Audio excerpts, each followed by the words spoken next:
Bună ziua! Astăzi o să explic ce este o placă programabilă și cum putem construi circuite simple cu ea.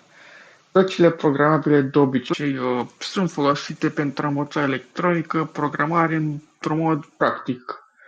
O placă programabilă este ca un mic calculator. Ea are un microcontroller care poate primi comenzi printr-un program pe care de obicei se scrie pe un calculator.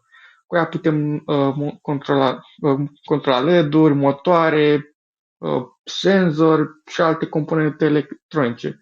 Practic, putem transforma ideile noastre în circuite care chiar funcționează.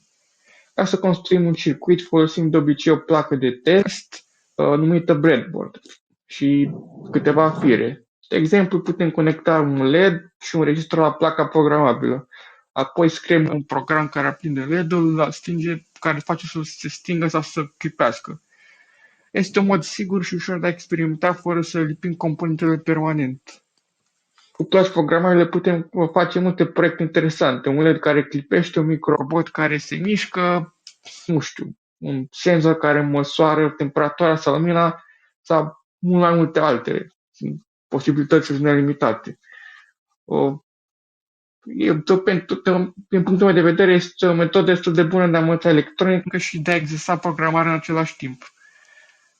Așa, dacă vrei să înveți electronică și programarea într-un mod practic și distractiv, eu cred că placa programabilă este un bun început. Cu ea, cum am mai zis, se pot construi circuite simple, se pot testa tot felul de lucruri și poți să experimentezi cum vrei tu tot felul de programe pe care le faci tu. Vă mulțumesc de ascultare și vă doresc o zi bună.